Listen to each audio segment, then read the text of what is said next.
तो संत रामपाल जी महाराज जी नेक इंसान थे, हैं और रहेंगे।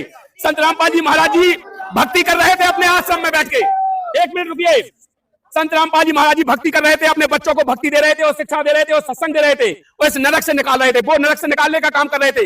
यहाँ पर नकलियों की दाल नहीं गल रही थी। नकलियों ने देखा कि ऐसा अगर होता गया तो ये सारे निकल के संत रामपाल जी महाराज जी के सो जाएंगे तो हमारी रोजी रोटी बंद हो जाएगी। रोड़ा था सत्याग्रह प्रकाश का। सत्याग्रह प्रकाश में इतनी खिचड़ी लिख रखी है, इतनी गंध लिख रखी है जो संत रामपाल जी महाराज जी ने उजागर किया।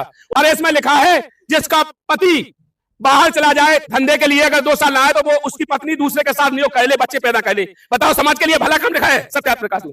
उसमें लिखा है यदि स्त्री है अगर केनु आखन की है तो उससे कोई शादी ना करे, उसके शरीर पर बाल हैं कहीं ये रोम होते हैं तो उससे शादी ना करे। अगर वो स्त्री अगर ऐसी है जिसके नाम नदियों से मिलते हो उससे शादी ना करे। बताओ शंकर जी ने भी बड़ी गलती कर ली पार्वती से शादी करके। तो बताओ ऐसी गंध सत्याग्रह प्रकाश में लिखी है। सूर्य पे आदमी रहते, बताओ सूर्य से इतने दूर से तो अपन जलते हैं, कोई वहां पे जाके रह सकता है सूर्य पे। इस गंध को संत रामपाल जी महाराज जी ने दिखाया तो आर्य समाजियों को लगा बुरा।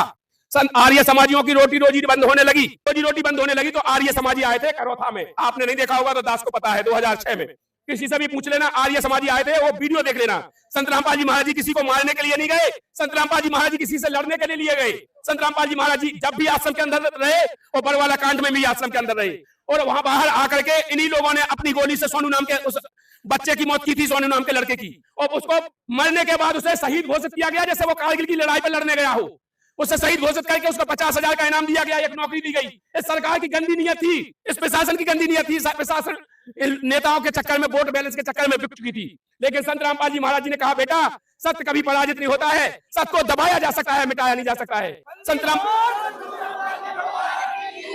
सभी भक्त भाई बहनों से निवेदन है इस वीडियो को इतना फैलाओ कि सभी जगत भाई बहनों तक पहुंच जाए तथा उनको भी पता चले कि संत रामपाल जी महाराज जी क्या ज्ञान देते हैं और उससे लोगों को क्या लाभ प्राप्त हो रहे हैं। हमें फॉलो जरूर कीजिए और अपनी राय कमेंट में बताएं ताकि ऐसी वीडियो सभी तक पहुंच जाए। सत साहिब जय हो बंदी छोड़ की।